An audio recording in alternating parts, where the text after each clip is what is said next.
Hello guys, welcome back to my YouTube channel. मेरा नाम सम्राट सिंह है और आज का जो वीडियो है क्लास 9 का सैम्पल पेपर है आपका साइंस के लिए। जो आपका एनुअल पेपर होने वाला है उसके रिगार्डिंग मैंने एक बहुत अच्छा सैम्पल पेपर है। आज का जो वीडियो होगा मैं सैम्पल पेपर को पूरा अच्छे से आपको एक्सप्लेन करूँगा कैसे क्या लिखना और कैसे नहीं लिखना है। तो आज का थोड़ा वीडियो है, थोड़ा लेंदी होगा, 20 to 25 मिनट्स। तो जितना भी है कोई भी बच्चा स्किप मत करेगा क्योंकि हर एक स्टेप मैं इसमें बताने वाला हूँ कैसे आपको लिखना है, क्या चीज़ लिखना है और कैसे नहीं लिखना है। ठीक है। तो जिन बच्चों ने अभी तक हमारे चैनल को सब्सक्राइब नहीं किया, सब्सक्राइब कर लीजिए, बेल आइकन जरूर प्रेस कर लीजिए क्योंकि सभी सब्जेक्ट का ऐसे ही हमारा एक्सप्लेनेशन वाला सैम्पल पेपर आपको देखने को मिल जाएगा जो आपके पेपर में बहुत ही ज़्यादा हेल्प करेगा स्कोर करने के लिए गुड मार्क। चलिए हम पेपर की तरफ बढ़ते हैं। सबसे पहले हमारा जो है यहाँ पे देखिए जो टाइम है 3 आवर्स का है और हमारा जो मैक्सिमम मार्क है वो 80 मार्क्स का है। ठीक है। देखिए जो जनरल इंस्ट्रक्शन में बोलता हूँ मैं, आज आपको हर बार बोलता हूँ कि आप लोग पढ़ लीजिएगा। मैं इसमें आज एक्सप्लेन करके बताता हूँ कि कैसे। देखिए इसमें बहुत सारी चीज़ें ऐसी होती हैं जो इंपॉर्टेंस होती हैं। This question paper consist of 39 question in 5 section. देखिए पहले ही आपको पता चल गया कि पूरे क्वेश्चन पेपर में 39 क्वेश्चन है और 5 सेक्शन में पूरा पेपर डिवाइडेड है। ये किस लिए हमारा हेल्प होता है, जैसे मान लीजिए हमने क्वेश्चन लिखा और बाई चांस हमने 38 ही क्वेश्चन मार्क डाला तो हमारे दिमाग में ये रहेगा कि क्वेश्चन तो 39 था, हम 38 ही क्यों लिखें। तो हमें पता चल जाता है कि कोई क्वेश्चन छूटा है या नहीं छूटा है। ठीक है। तो ये जनरल इंस्ट्रक्शन पढ़ने का बेनिफिट है। जो नेक्स्ट पॉइंट है, ऑल क्वेश्चन आर कंपलसरी। सभी क्वेश्चन को आपको लिखना ही लिखना है। However an internal choice is provided in some question. किसी किसी क्वेश्चन में आपको इंटरनल क्वेश्चन प्रोवाइडेड, जैसे ऑप्शन दे दिया जाता है दोनों में से किसी एक को करिए, तो वो आपको मेंशन किया रहेगा। A student is accepted to attempt only one of this question. तो स्टूडेंट जो बच्चे आप लोग को जब भी पेपर मिले और वाला ऑप्शन, तो दोनों में से कोई एक ही करिए, दोनों नहीं करिए क्योंकि एक ही का मार्क्स आपको मिलने वाला है। बस आपका टाइम वेस्ट होगा और कुछ नहीं अगर दोनों करते हैं तो। थर्ड जो है देखिए, section A consist of 20 objective type question carrying 1 mark each. जो सेक्शन ए होगा उसमें 20 मार्क आपका 20 क्वेश्चन होंगे जो हर एक क्वेश्चन 1 मार्क का होगा। मतलब 20 मार्क्स आपको सेक्शन ए में मिल जाएंगे जो बहुत ही अच्छा आसानी से आप उसको गेन कर सकते हैं। ठीक है, इन ए ईजी वे। ओके। अब देखिए सेक्शन बी में हमारा क्या है, consist of 6 very short question carrying 2 marks each. अब जो सेक्शन बी में 6 क्वेश्चन है जो हर एक क्वेश्चन आपको 2 मार्क का रहेगा और answer of this question should be in the range of 30 to 50 words. अब देखिए यहाँ बता दिया गया है कि आपको जो 2 मार्क्स के क्वेश्चन होंगे वो 30 to 50 वर्ड्स में आपको लिखने रहेंगे। ठीक है। अब फिफ्थ वाला क्या है, section C consist of short answer type question carrying 3 marks each. 3 marks के आपको हर क्वेश्चन का आंसर देना होगा जिसको आपको 50 to 80 वर्ड्स में आपको करना रहेगा। 50 to 80 वर्ड्स में आपको वो उसका आंसर आपको देना ही रहेगा, तभी जाके आपको आपका 3 मार्क्स कंप्लीट मिल पाएगा। और देखिए आपको लिखने का तरीका है कि आप बहुत ही अच्छे हैंड राइटिंग में लिखिएगा जिसकी वजह से आपको मार्किंग बहुत ही अच्छा मिल सकता है। क्योंकि अगर आपका हैंड राइटिंग समझ में आ रहा है तो टीचर भी एकदम खुश होकर आपको मार्क दे देगा। और अगर आपका हैंड राइटिंग ख़राब है, बहुत ही ज़्यादा जम्बल्ड है, मिसमैच है, तो आपका टीचर्स का थोड़ा माइंड डिस्टर्ब हो जाता है और उसकी वजह से आपको नंबर्स कम आ जाते हैं लिखे रहते हैं तब भी। ठीक है। अब देखिए सेक्शन डी में आपका क्या है, 3 लॉन्ग आंसर है type question carrying 5 marks each. 5 mark का एक एक क्वेश्चन आपको मिलेगा। 3 क्वेश्चन है मतलब 15 मार्क का क्वेश्चन जिसको आपको 80 to 120 वर्ड्स में आपको लिखना रहेगा। ये बहुत ही ज़्यादा ज़रूरी है कि जितना वर्ड में आपको दिया गया है उतने वर्ड्स में आप ज़रूर लिखें, तभी जाके आपको मार्क्स मिलने वाले हैं। Section E consist of 3 source based case based units of assessment of 0 4, मतलब 4 मार्क्स के होंगे ईच विथ सब पार्ट उसमें दिया रहेगा। जैसे एक क्वेश्चन के 2 3 पॉइंट्स में दे दिए रहेंगे कि इसका इसका आपका केस बेस स्टडी बताया है, कुछ आपका केस बता दिया जाएगा, फिगर दे दिया जाएगा, तो इस टाइप का आपका क्वेश्चंस आने वाले हैं। चलिए ये तो हमारा जनरल इंस्ट्रक्शन था, बहुत ही ज़्यादा। देखिए इसमें बहुत सारी चीज़ें हैं जो आपको पहले ही पता चल गया और बाद में आप चल के उसको बहुत ही आसानी से कर सकते हैं। अब हम बढ़ते हैं सेक्शन ए की तरफ। देखिए विच, सेक्शन ए में सबसे पहला क्वेश्चन ऑप्शनल है। तो विच ऑफ द चेंज इज और आर एंडोथर्मिक। तो इसमें देखिए 4 ऑप्शन आपको दिया गया है, चारों में से जो ऑप्शन आपको सही लगता है, कौन सा ऐसा चेंज जो होगा वो एंडोथर्मिक है, तो वो आपको इसमें ऑप्शन चूज करके बताना रहेगा। तो आप क्वेश्चन पेपर में सेक्शन ए 1 का आप ऑप्शन के साथ और उसका आंसर लिख दीजिए। बहुत बच्चे होते हैं डायरेक्ट आंसर लिख देते हैं, बहुत बच्चे होते हैं सिर्फ ऑप्शन डाल देते हैं, तो आपको ऐसे नहीं करना। ऑप्शन के साथ आपको मार्क्स मतलब आंसर लिखना है। सेक्शन ए क्वेश्चन नंबर 1, मान लीजिए अगर आपके हिसाब से क्वेश्चन सी है, बी है, डी है, जो भी आपका सही होगा, सबसे पहले आप ऑप्शन दीजिएगा और फिर जाके आप आंसर लिखिएगा। ठीक है। क्वेश्चन नंबर 2 है, 4 strips are cut from a fresh potato. The length of each strip is measured. One strip is placed in water and other in the different concentrations of sugar solution. After an hour, the strips were measured again. The result are shown in a table. Which of the liquid P, Q, R and S is water? तो उसमें बताया है कि potato का chips काट के आपका strip निकाला गया है, कुछ पानी में दिया गया, कुछ कंसनट्रेटेड शुगर सॉल्यूशन में दिया गया। तो उसका देखिए यहाँ पे आपको टेबल बना के दे दिया गया है। तो आपको लेंथ यहाँ पे उसके बाद स्ट्रिप कर देखिए, ओरिजिनल लेंथ आपका ये है और उसके बाद जब आप डिप करके निकालें तो आपका ये लेंथ है। तो उसमें क्या डिफरेंस है क्या नहीं है वो आपको ऑप्शन में आपको चूज़ करना रहेगा। ठीक है, तब देखिए यहाँ पे ऑप्शन दे दिया है, ए का क्यू, बी का एस, सी का पी और डी का आर। तो आपको बताना which of the liquid P, Q, R and S is water. तो इसमें से कौन सा पानी में आपका डिप हुआ था। ठीक है।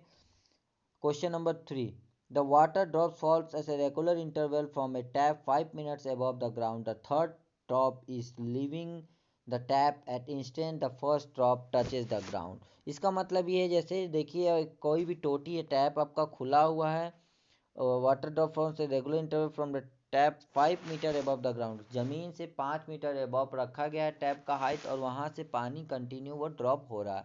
तो ऐसा ड्रॉप हो रहा है, जो थर्ड ड्रॉप जो है वो ऐसा छूट रहा है टैप से जब पहला ड्रॉप ज़मीन को टच कर ले रहा है। तो how far above the ground is the second drop eight A instant. तो उसको आपको पूछा जा रहा है सेकेंड जो ड्रॉप है वो कितना दूरी पे है। तो ग्रेविटी दे दिया है आपका, यहाँ पे हाइट दे दिया है, तो आपको सेकेंड वाले ड्रॉप का आपको बताना रहेगा कि कितना है और कितना नहीं है। ठीक है। Question number 4, which of the following nutrients is not available in fertiliser. कौन सा ऐसा न्यूट्रिएंट्स है इन सभी चारों में से जो फर्टिलाइजर में आपका प्रेजेंट नहीं होता है। तो उसका आपको आंसर देना रहेगा। ठीक है। विच ऑफ द फॉलोइंग टिश्यूज है डेड सेल। कौन से टिश्यूज के पास डेड सेल होते हैं। तो आपको ये चारों ऑप्शन दे दिया गया है, क्लोरेंकाइमा, एप्थिलीन टिश्यूज, पैरेन्काइमा, स्क्लेरेन्काइमा। तो ये चार ऑप्शन आपको दिया गया, इसमें से आपको 1 चूज करके आपको बताना रहेगा। ठीक है। क्वेश्चन नंबर 6 देखिए, amoeba acquires its food through a process termed. अब अमूबा को फूड कहाँ से कैसे एक्वायर करता है, तो आपका यहाँ प्रोसेस दे दिया गया है 4।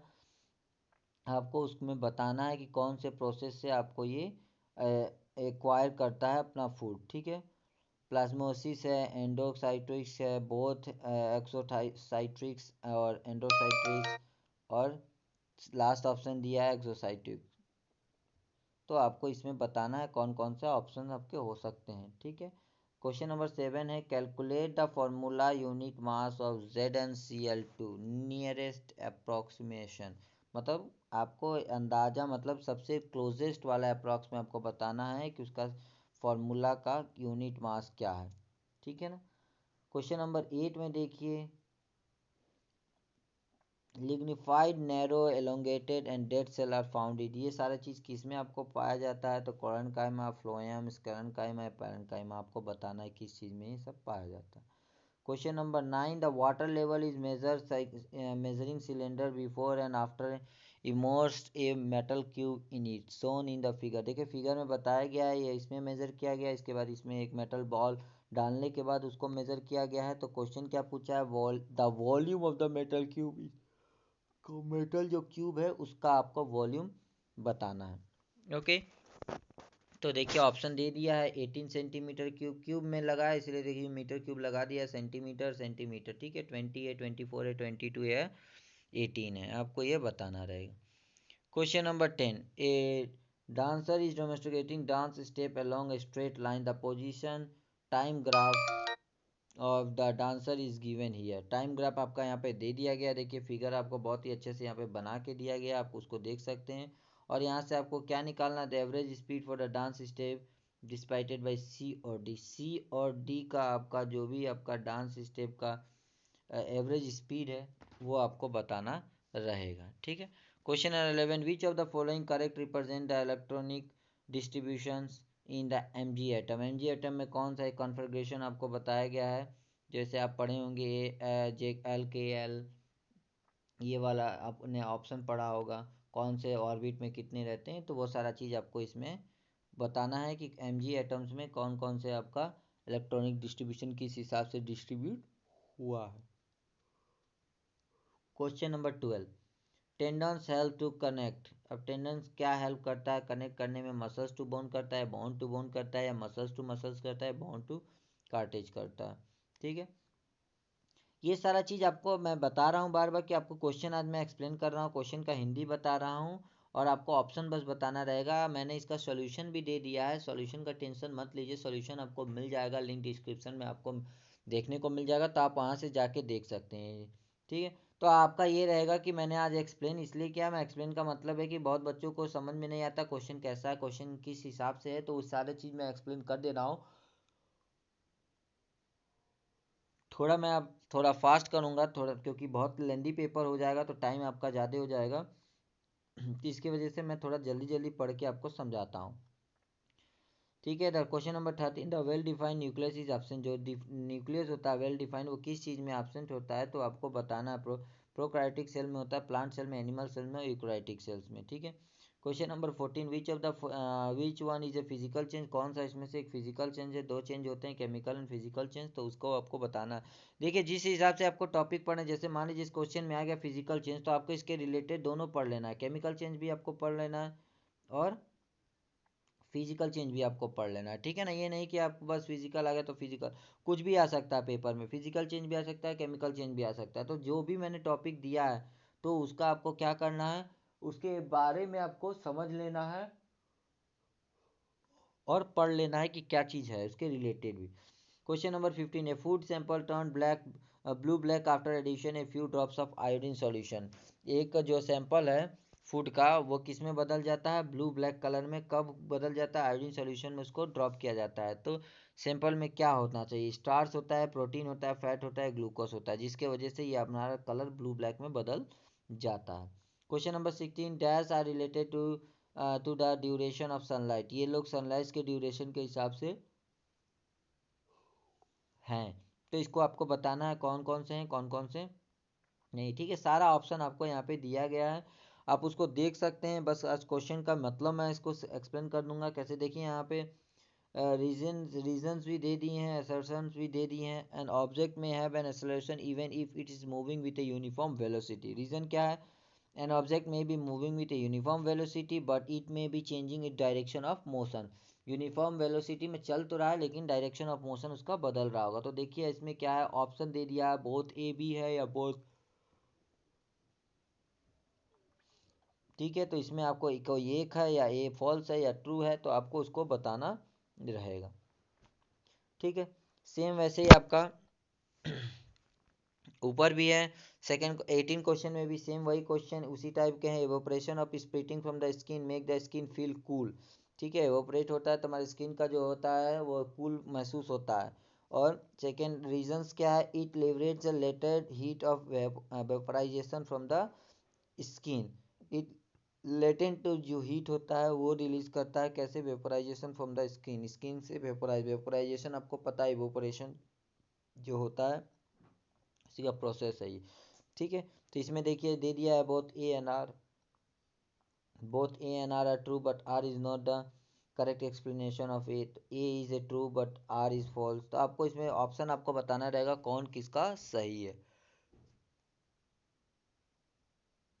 The cells of sclerenchyma tissues are given are living और रीजन्स आपका है, they are long and narrow as the wall are thickened due to the depositions of the lignin. तो ये आपको बताया, इसमें भी आपका ऑप्शन दिया हुआ है A B C D option दिया हुआ, कौन सा ऑप्शन आपका सही है उसको आपको टिक लगा लेना। Question number 20, isotopes are electrically neutral. जो आइसोटॉप्स होते हैं वो हमारा जनरली न्यूट्रल होते हैं। इसका रीजन क्यों दिया हुआ है, isotopes of an element have equal number of protons and electron. तो ये दोनों एक आपका असर्शन दे दिया है और उसका रीजनिंग दे दिया, मतलब रीज़न दे दिया है। तो आपका जो भी इसमें सही है कि बोथ सही है और बी रीज़न करेक्ट है, बोथ सही है लेकिन बी रीज़न सही नहीं है। ए करेक्ट है, दूसरा वाला फॉल्स है, ए फॉल्स है, दूसरा वाला सही है। तो इसके आपको ऑप्शन देने रहेंगे। तो ये जो आपका सेक्शन ए है वो आपका 1 मार्क्स का है। तो आपको सिर्फ क्या करना है, क्वेश्चन नंबर डालना है और ऑप्शन डालना और आंसर उसके सामने लिख देना है। अब हम आते हैं सेक्शन बी की तरफ से। पहले ही बता दिए थे सेक्शन बी में 2 मार्क्स के क्वेश्चन आपको आने वाले हैं। तो आपको लिखने कितने रहेंगे, 30 to 40 वर्ड्स में आपको लिखने रहेंगे। ठीक है, तो देखिए यहाँ पे the Jog Falls in a Karnataka state are nearly 20 meter high, 200 tons of water falls from it in a minute. Calculate the equatorial power if all the energy can be utilized. तो G is equal to जो gravity है वो 10 to the power m meter पर second -2 दिया हुआ है। ठीक है, पहला ये हो गया। दूसरा हमारा इसी में, और जैसे मैंने पहले ही बताया था, और का ऑप्शन में कोई एक करिए, या तो ऊपर वाला करिए या तो नीचे वाला करिए, दोनों में से कोई एक करेंगे तो आपका फुल मार्क्स मिल जाएगा। तो दूसरा वाला ऑप्शन क्या है, force of 7 newton acts on an object, the displacement is 8 meter. ये फोर्स आपका 7 लग रहा है, फोर्स उसका यूनिट दे दिया गया और डिस्प्लेसमेंट कितना हुआ, 8 मीटर हुआ in the direction of the force, force के डायरेक्शन में ही डिस्प्लेसमेंट हुआ। तो let us take it that the force acts on the object to the displacement, what is the work done in this case. तो इसमें आपको work done बताना है कि क्या हुआ। Okay, question number 22। अब देखिए, why is it that on increasing the wind speed the rate of evaporation is increase. जैसे जैसे हम अगर हवा का स्पीड बढ़ाते हैं तो वैसे वैसे इवोपरेशन का इंक्रीज हो जाता है। क्यों हो जाता है, तो आपको रीज़न देना है। ठीक है, question number 23, what is reverberation, how can it be reduce. तब ये आपको कैसे कम हम इसको कर सकते हैं। क्वेश्चन नंबर 24 क्या है, osmosis is a special kind of diffusion explain. अब आपको ऑस्मोसिस एक डिफ्यूजन का स्पेशल काइंड आप उसको एक्सप्लेन करना है। एक्सप्लेन का मतलब आपको करना है 30 to 40 वर्ड्स में। क्वेश्चन नंबर 25 देखिए, 2 person manage to push a motor car of mass 1200 kg at a uniform velocity along a level road. The same motor can be pushed by the 3% to produce an acceleration of 0.2 meter per second. With what force does each person push the motor car as yours? Motor cars को किस force से आपने वो push कर रहे हैं। Assume that all person pushes the motor car with the same muscular effort. सभी जितने भी लोग, 3 लोग पुश कर रहे हैं, सभी लोग मस्कुलर एफर्ट सेम लगा के पुश कर रहे हैं। या आपका ये batsman hits a cricket ball with which then rolls on a level ground, level ground पे रोल हो रहा है। After covering a short distance why does the ball come to rest, आपने ये बॉल रेस्ट में क्यों आ जाता है, ये आपको बताना है, इसमें एक्सप्लेन करना है। ठीक है ना। क्वेश्चन नंबर 26 है। अब 26 में क्या है, draw a sketch of Bohr's model of an atom with a 3 shells. 3 shells में आपका बॉन्स का बॉन्स मॉडल का आपका एटम शो कराना है। 3 सेल्स आपको ड्रॉ करके उसमें आपको शो कराना है। तो जो आप लोग डायग्राम बनाएंगे वो पेंसिल से बहुत ही अच्छा नीट एंड क्लीन डायग्राम बनाइएगा और उसका लेबलिंग बहुत ही अच्छे से कर दीजिएगा, जिसकी वजह से आपको बहुत ही अच्छा मार्क्स मिल जाएगा। अब हम बढ़ते हैं सेक्शन सी की तरफ, और सेक्शन सी में हमारा 3 मार्क्स का क्वेश्चन जो आपका इंक्रीज होने वाला है। मैंने पहले ही बताया था कि 3 मार्क्स का क्वेश्चन है, मतलब 50 to 80 वर्ड्स में आपको लिखना रहेगा। देखिए क्वेश्चन नंबर 27 का थर्ड सेक्शन सी हमारा क्वेश्चन नंबर 27 से स्टार्ट हो रहा है, जिसमें बता रहा है sound is produce when your school bell is struck with a hammer. जब भी आपका छुट्टी होता है, बहुत ही सुहाना, जब हमको छुट्टी वाला घंटी सुनाई देता है, बहुत ही मौज आता है बच्चों को, क्योंकि अब तो उनको फ्रीली घर जाना। तो वही वही हैमर जो है स्ट्रक होता है तो बेल बजता है। तो क्यों होता है, जो साउंड हमारा प्रोड्यूस होता है क्यों होता है, वही आपको इसमें एक्सप्लेन करना है, वो क्यों पूछ रहा है। इसी में सेकंड क्वेश्चन है, A powerful sound signal sent from a ship is received again after 4.8 second. How deep is the ocean bottom. अब ओशन का डेप्थ आपको बताना है कि कितना गहरा वो है. Speed of the sound in the water, speed बता दिया 1500 मीटर पर सेकेंड से स्पीड है उसका. ठीक है, तो आपको डेप्थ बताना, टाइम बता दिया है और स्पीड बता दिया. अंडरस्टूड. 28 क्वेश्चन नंबर हम यहाँ पे देख रहे हैं. An old man and a scientist were talking about a deserted house. The old man was sure that it was haunted by a ghost, but the scientist discarded the view, saying no one had even seen a ghost. The old man was annoyed and challenged the scientist about existence of atoms, subatomic particles, which also could not be seen. ठीक है, तो दो एक scientist और एक बूढ़े आदमी में बहस रहा था. किस बात पे हो रहा था?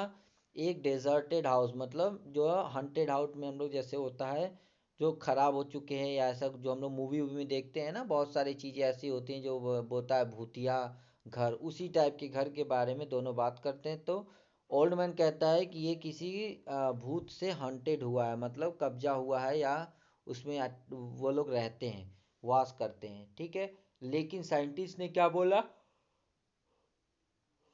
अब आपको भी पता है साइंटिस्ट, कोई भी साइंटिस्ट किसी भी चीज़ का प्रैक्टिकल या उसका प्रमाण मांगता है, अगर कंफर्म होता है तभी उसको माना जाता है, वरना नहीं मानते. तो उसने बोला, साइंटिस्ट ने बोला कि भाई आज तक कभी किसी ने घोस्ट तो देखा नहीं है. उसी बात पे इन दोनों ने अपने आप चैलेंज कर दिया, और बूढ़े ने कहा कि मैं बता सकता हूँ कि एग्जिस्टेंस ऑफ एटम होते हैं या सब एटॉमिक पार्टिकल्स होते हैं जिसको हम लोग देख भी नहीं सकते हैं. तो वही आपको बताना, name the 3 sub atomic particles and their discoverers. और second question, who view point do you support and why, किसका व्यू पॉइंट आप सपोर्ट कर रहे हैं और क्यों कर रहे हैं. ठीक है, तो ये आपका इसी का सेकंड क्वेश्चन है.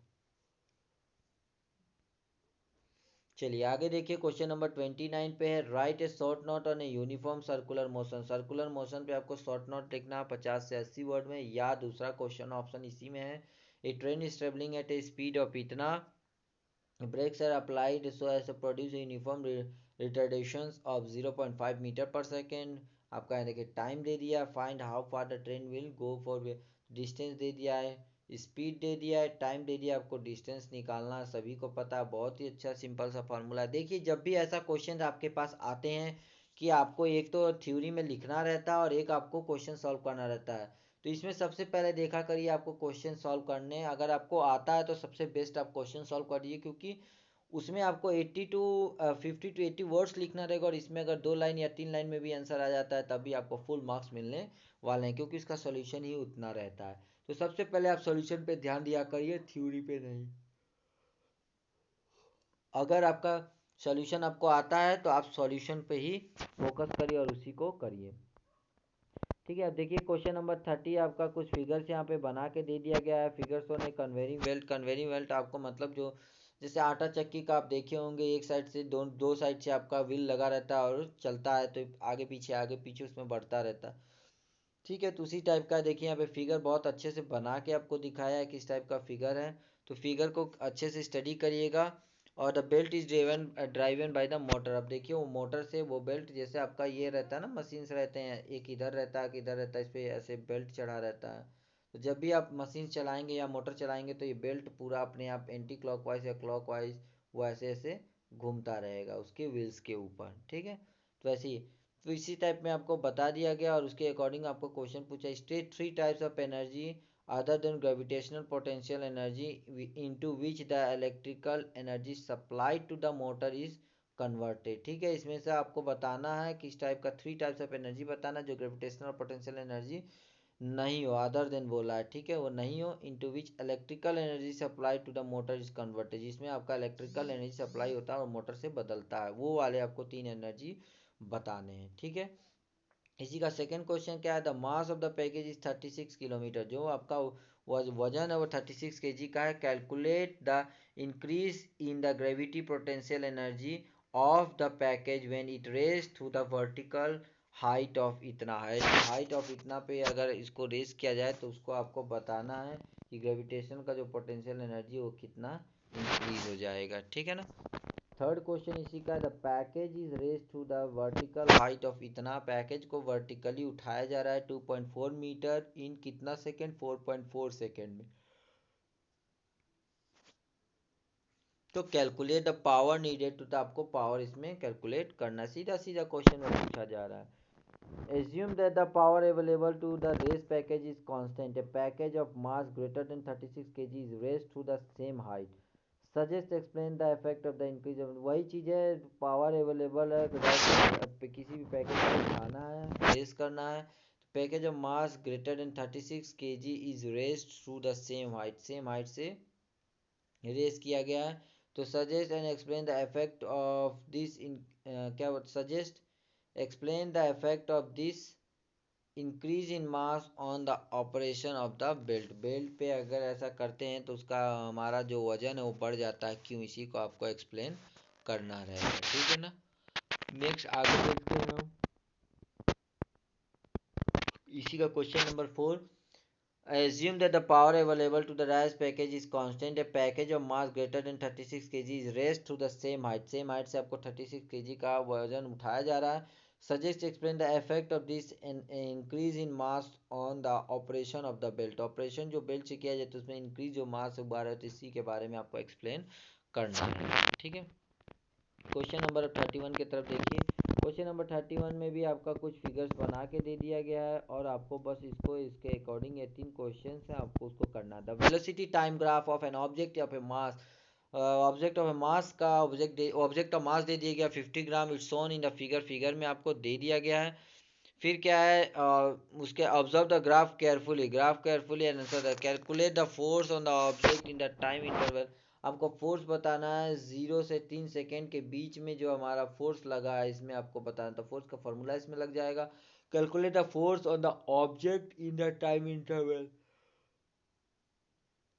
अब ऑब्जेक्ट पे आपको लगाना 6 से लेके 10 के बीच में जो भी हमारा ऑब्जेक्ट के ऊपर जो टाइम इंटरवल लगा वो बताना। Is there any time interval in which no force act on the object, ऐसा कोई ऐसा समय है जिसमें कोई भी फोर्स नहीं काम कर रहा है आपके ऑब्जेक्ट में, आपको आंसर को जस्टिफाई करना है, रीजन देना है क्यों है और कैसे नहीं है। Okay, question number 32, fill in the gaps in the following table instant, देखिए यहाँ पे कुछ दे दिया गया है, आपको इसको फिलअप करना है। प्रोकैरियोटिक और यूकैरियोटिक, बहुत इंपॉर्टेंट ये टॉपिक है, प्रोकैरियोटिक और यूकैरियोटिक सेल्स, ये हर बार पूछा जाता है, बच्चे इस पे बहुत ही ज़्यादा ध्यान दें, इसीलिए मैंने इसको सैम्पल पेपर में ऐड किया है कि बच्चे ध्यान नहीं देते हैं। तो इसका डिफरेंस भी पढ़ लीजिएगा, प्रोकैरियोटिक यूकैरियोटिक सेल्स क्या होता है, ये सारा चीज़ आपको पढ़ना रहेगा। तो जिन बच्चों ने अभी तक पढ़ाई स्टार्ट नहीं किया, हमारे सैम्पल पेपर को जाके लिंक से डाउनलोड करिए और वहाँ से प्रैक्टिस करना स्टार्ट कर दीजिए, क्योंकि बहुत ही अच्छे तरीके से मैंने यहाँ पे एक्सप्लेन किया है और क्वेश्चन, हर एक क्वेश्चन को मैंने एक्सप्लेन किया और आपको इसका क्वेश्चन का आंसर भी मैंने लिंक डिस्क्रिप्शन में डाल दूंगा, जिसको कोई दिक्कत होगा वो जाके आंसर से अपना सॉल्यूशन मिला सकते हैं जो आपका है और इसके सॉल्यूशन। ओके, क्वेश्चन नंबर 33 क्या है, what will happen if the cell are not properly organise in tissues, जब हमारा सेल टिश्यूज में ऑर्गेनाइज अच्छे से नहीं होगा तो क्या हो सकता है, तो आपको उसको बताना है। Under certain circumstances squamous epithelium is not as satisfied squamous epithelium, क्यों, कभी कभी ऐसा होता है कि किसी किसी सिचुएशन में सिंपल को भी सेटिस्फाइड बता दिया था, क्यों, इसी को जस्टिफाई आपको करना है। ओके, अब हमारा आता है सेक्शन डी। सेक्शन डी में आपका वही है कि मैंने जनरल इंस्ट्रक्शन में क्या बताया था कि किस हिसाब से आपको लिखना है जनरल इंस्ट्रक्शन। सेक्शन डी में आपको लिखना है 80 to 120 वर्ड, जो 5 मार्क के क्वेश्चन आने वाले हैं, तो आप 5 मार्क के क्वेश्चन उसके अकॉर्डिंग लिखिएगा जिस हिसाब से आपको बताया जा रहा है, ठीक है। तो सेक्शन डी कहाँ है,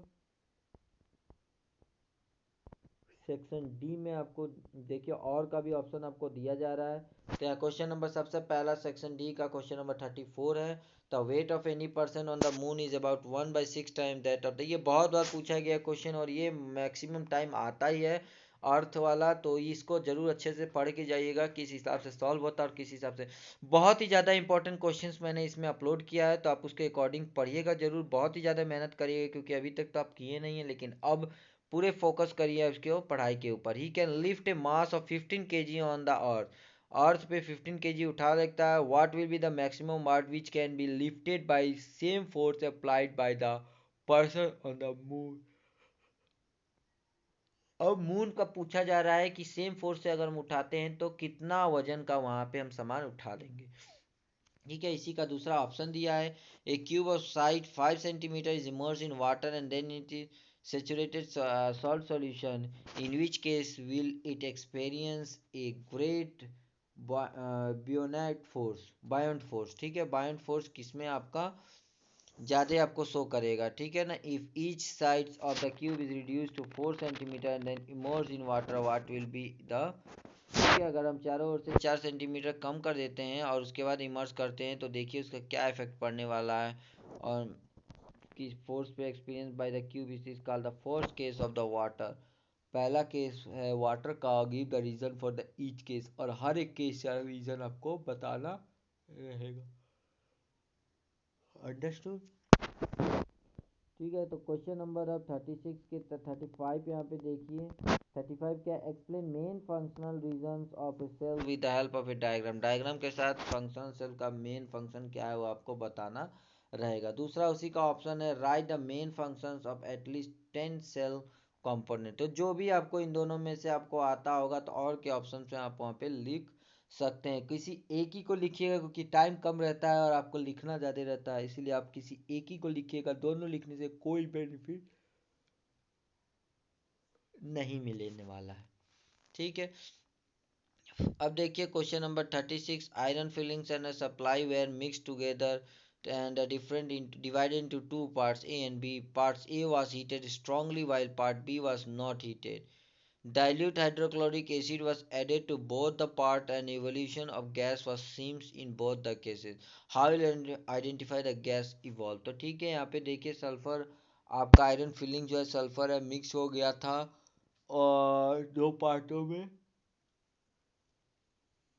ए और बी, और आपको बताना है कि part A was heated strongly. Part A जो है बहुत ही ज़्यादा गर्म दे दिया गया था, पार्ट बी छोटे में कम हीट में किया गया था। तो dilute hydrochloric acid was added to both the part, दोनों पार्ट में डाइल्यूटेड हाइड्रोक्लोरिक एसिड यूज़ किया गया। अब आपको उसमें बताना है कि कौन आइडेंटिफाई द गैस, कौन सा गैस उसमें से निकला है। ठीक है ना। नेक्स्ट हम चलिए लास्ट नॉट द लीस्ट आपका सेक्शन ई के तरफ हम बढ़ते हैं। सेक्शन ई में देखिए आपका जो मैंने बताया था फिगर बेस्ड या पैराग्राफ बेस्ड कुछ होगा, तो यहाँ पे देखिए फिगर बना के आपको शो कर दिया गया है। इसके अकॉर्डिंग आपका यहाँ पे नीचे क्वेश्चंस पूछे गए हैं। Which tissues help in the secondary growth of the plant. तो जब आप ये पढ़ेंगे तो आपको ऐसे ही पता चल जाएगा कि कौन सा सेल्स आपका यूज़ करता है सेकेंडरी आपका ग्रोथ करने में या नहीं करने में। तो यहाँ पे देखिए, यहाँ पे बेसिक चीज़ें मैं अभी आपको दिखा सकता हूँ क्या चीज़ है क्या चीज़ नहीं है। सारे टॉपिक वाइज आपको दे दिया गया, मर्समेटिक टेटू एपिकल मर्समेटिस और द लेटरल मर्समेटिक और इंटरसेलुलर मर्समेटिक्स। तो यहाँ पे आपको जो पूछा है उसके अकॉर्डिंग आपको आंसर देना रहेगा। ठीक है, आपका ये ई का हो गया, या तो उसी का ऑप्शन है where does the meristematic tissue mostly found in plant. Plant में मर्समेटिक टिश्यूज कहाँ फाइंड होता है, ये चीज़ आप आसानी से लिख लेंगे, ऊपर वाला नहीं लिख, इसलिए जो आसान है उसको लिखने की कोशिश किया करिए आप लोग, क्योंकि टाइम कम रहता है और आपको आंसर आते हुए भी अगर टाइम नहीं लिख पाते हैं तो बहुत ही ज़्यादा दिक्कत होता है। क्वेश्चन नंबर 38 तो आपको वही टैक्स टास्क वाला है। टास्क आपको रीड करना है और आपको इसके अकॉर्डिंग पैराग्राफ डायग्राम के अकॉर्डिंग आपको आंसर को फिलअप कराना है। तो ये चीज़ बहुत ही अच्छा है क्योंकि यहाँ पे आपको केस स्टडी दे दिया गया है। थोड़ा बहुत अगर जानकारी होगा तो आप पहले से करके आएंगे, या तो यहाँ पे पूरे ही करना पड़ेगा। तो देखिए यहाँ पे आपको फिगर भी मैंने यहाँ पे ऐड करके दिखा दिया है और इसके रिगार्डिंग मैंने क्वेश्चन भी पूछा है, तो आप उसके अकॉर्डिंग पढ़िएगा और बहुत ही अच्छे मार्क्स से आप स्कोर कर सकते हैं। What is the best reason to start a B I. देखिए इसके अलावा अगर ये तीन आपको नहीं करना है तो इसका और का ऑप्शन है, आपको थर्ड वाला ये और के ऑप्शन वाला कर सकते हैं अगर आपको आता है तो। ठीक है, अब question number 39 not the least but the last. Read the text carefully and answer. Question को आराम से पढ़ लेना है और फिर आपको आंसर बताना रहेगा। Understood everyone. those students has not yet understood, you can ask me again the question, I will help you। देखिए ये पूरे चीज़ में आपका ऑप्शन, सेकेंड ऑप्शन आपको छोटा लग रहा है तो आप वो कर सकते हैं। What do mean by alloy, alloy के बारे में आप बता सकते हैं क्या है क्या चीज़ नहीं है। बाकी जहाँ तक मैंने बताया उसके बाद आपको देखिए यहाँ पे नीचे आपको सॉल्यूशन भी दे दिया हूँ, कोई दिक्कत होगा तो आप जाके वहाँ पे देख सकते हैं। लेकिन हाँ, आप हमेशा समय समय पे ही देखिए, ये नहीं कि दिन भर बस आराम फरमाने के लिए इससे खोलनी है और पूरा काम करने लगे। ठीक है ना? ओके, तो आज का ये जो वीडियो एक्सप्लेनेशन वीडियो था कैसे क्लास 9 का सैम्पल पेपर का है, तो बहुत ही अच्छे से इसको देखिएगा। और अभी तक जिन बच्चों ने शेयर सब्सक्राइब नहीं किया है सब्सक्राइब कर लीजिए, बेल आइकन जरूर प्रेस करिएगा, अपने दोस्तों को जरूर शेयर करिएगा। आज के लिए इतना ही। जय हिंद, जय भारत।